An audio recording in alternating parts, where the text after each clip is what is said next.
welcome to another installment of the Fragments of Silicon reviews. Right, so it's been a week since we've done any broadcasting due to inclement weather. Um, and indeed, because of said weather, a bit of a change from the usual format.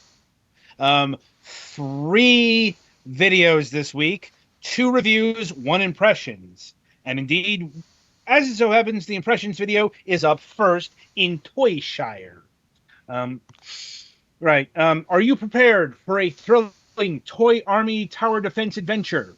Welcome to the Shire. Um, Battle diverse foes in various locations, defend your family, and repel foes from your area. Save the world by strengthening your defense with toy towers. I should mention that this is not to be confused with the Toy Soldiers franchise, which is probably the tower defense game that blended toy aesthetics with tower defense. Although in that case, that was World War One centered, and also Cold War, the 1960s. This is a lot more modern. You'll notice here we've got the Bucket Oak Army Men represented. Um, Probably because the 3DO company didn't live long enough into the tower defense age to do a proper Army Men tower defense game. Yeah, it definitely sounds like they would have. Oh, absolutely.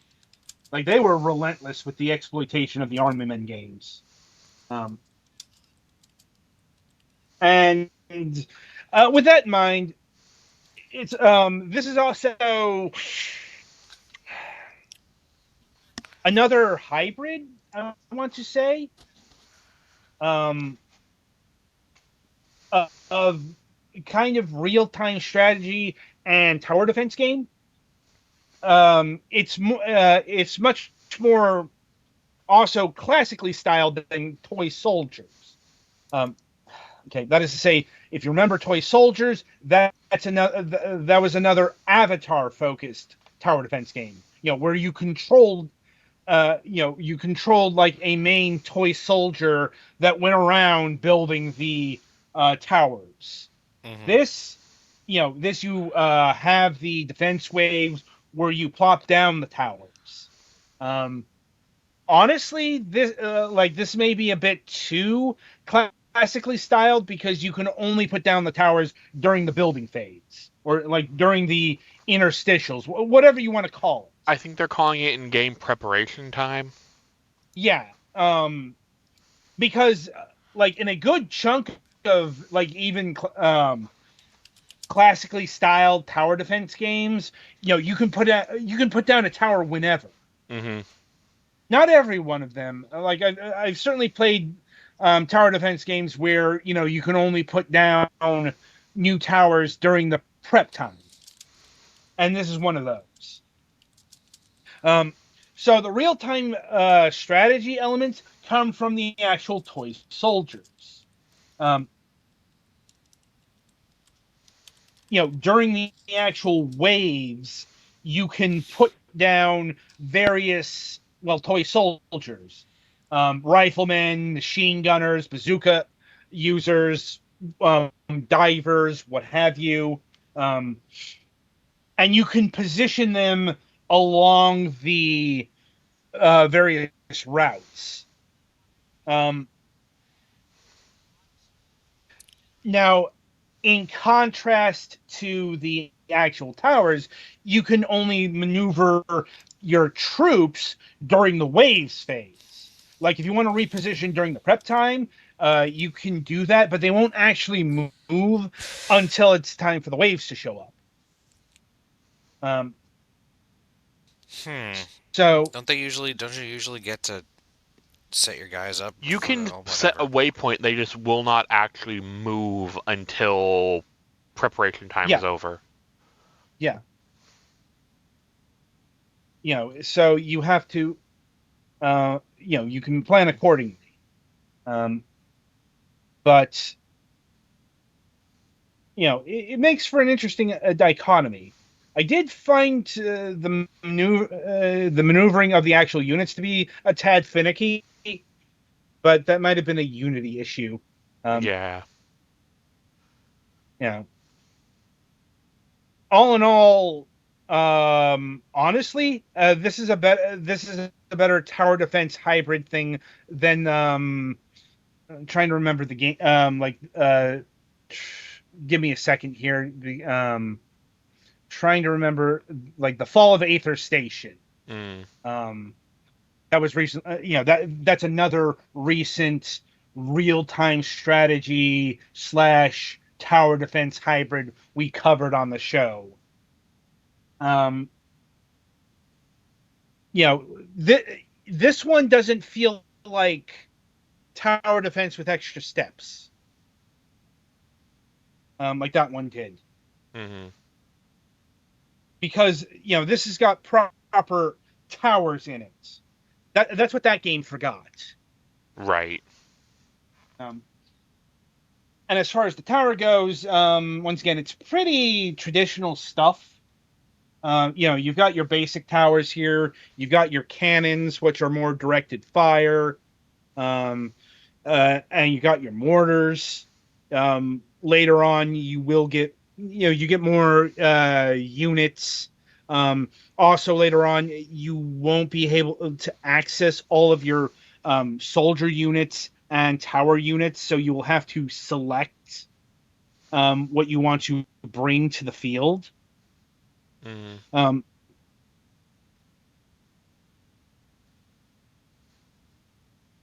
I will be honest, I never saw the use for the medic tower, which is the tower that can restore your units. I mean, Like, I would look, imagine if I haven't been obviously been far in the game, but I would imagine if there's like a limited units mode or limited units but mission, it could be useful there. well, here's the thing. Like, it's more how you want to play the game, Mm-hmm. because units, both tower, soldier, and most importantly, upgrades are controlled by the star system, and it's just one currency for everything. Mm-hmm. So you can do the cheap expendable soldiers bit, but that's going to burn through your stars. And Mm-hmm. thus, you may not be able to build up your towers or have all your tower positions um, sorted. I.e., like you're not able to afford 5 towers of various sorts, so you have to leave one blank. You know, it kind of depends on how you want to play, because just having a whole bunch of soldiers crammed at the end can be a viable strategy. I tested it out.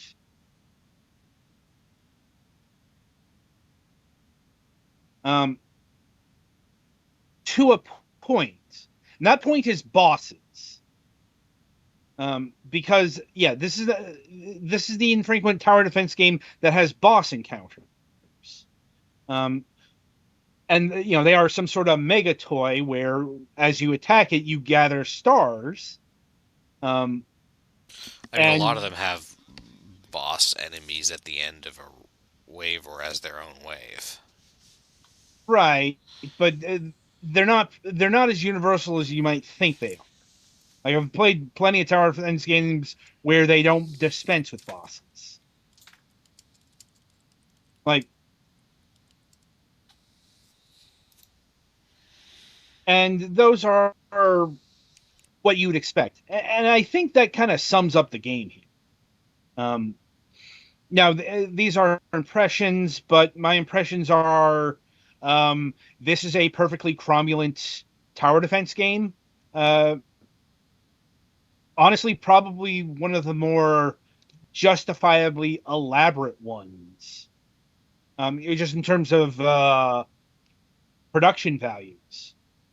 Like, we've covered a surprising amount of tower defense games this year, at least in comparison to other years. Certainly the most amount of tower defense games I can think of in recent memory. And this is probably the best one, at least that I've played. I haven't played all of them. Like, I know there was one that Petty reviewed that I didn't play that seemed to be pretty traditional tower defense game. Mm. Um, but that being Now said, the enemies generally look pretty generic type stuff. There aren't any like recognizable other toys in here, are there? Because plastic army men is a nothing. real thing.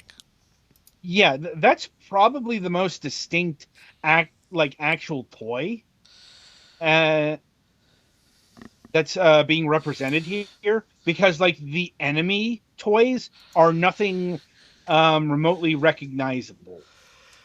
But they do change pretty drastically. Like room one here, it's all about tin soldiers, robots. Uh, room two is a combination of aquatic toys, because part of that is in the that's in the bathroom. So you play with rubber ducks and floating sharks and stuff like that. But a lot of the enemy soldiers are your sister's toys for some reason. Um, you know, uh, you know, the in-game boy calls them the ugly toys because they're his sister's toys. Girls are smelly, that kind of deal. Hmm. Um, and that consists of like flying unicorns and shit.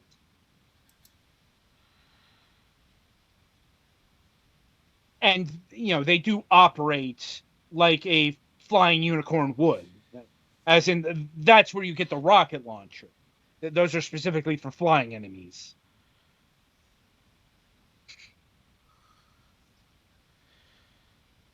Anyway, and as far as toy-based tower defense games go, well, I'll be honest, I would rather play Toy Soldiers. um that was just a better tower defense game.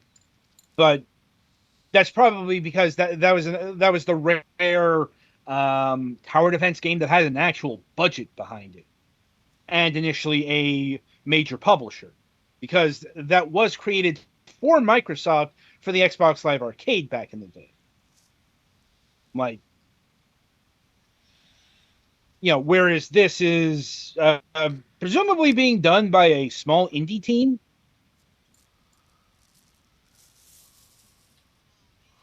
Not 100% on that, but given how things usually play out, I'm pretty reasonably sure in my assessment. Anyway, in terms of its state of early access, so reading the notes here, the current early access release is 4 rooms with 3 levels each, 12 levels. Um, each level will take around 4 to 5 hours to beat. Um, and that everything I seem to be inferring from the notes here seem to point meet out that this is the totality of the early access single player content. Where the early access stuff is really focused is here. An early version of creative mode, where players can create and share their own levels with Steam Workshop. Um, that's but no, actually, sorry. Um, Let me retract that. They are no, no, no, no. Okay, they're planning new soldiers, new towers, um, refining the creative mode. They're planning an endless mode, proper multiplayer, um, but not specifically like a fifth room or anything like that. But if they are generating new soldiers and new towers, they are probably going to create a fifth or sixth room there. Um, Worth noting that they are not planning to increase the price point at right now, but that may change depending on what actual content is generated. In terms of the actual price points, so the game is clocking in at a robust $9.99. Honestly, a very easy recommendation at that price. Um, honestly, they probably could have charged $14.99 for this, and it would have been recommendable. Like I said, yeah, by and large, it plays like a garden variety tower defense game. It's just its production values are a cut above a lot of tower defense games we've covered on the program. So that's where the $10 justification comes into play. Petty, you've been playing this while I've been talking about it. Anything you want to add to the proceedings?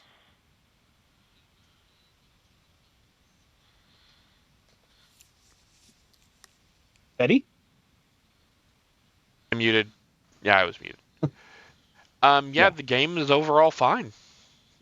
Hmm. Indeed. Like I said, it's not amazing. It's not, you know, it's not top tier tower defense. Yeah. Um, but like I said, it shows a lot more ambition than a lot of indie tower defense games do, at least Hmm. in terms of the production values. A lot of where the indie tower defense games tend to go is in trying to jazz up the mechanics of the actual tower defense gaming to mixed results. Right. Anyway, so yeah, I think that'll about do it for Toy Shire here. Who made that sound? So be sure to tune in after the break as Petty Fan reviews Musashi versus Cthulhu.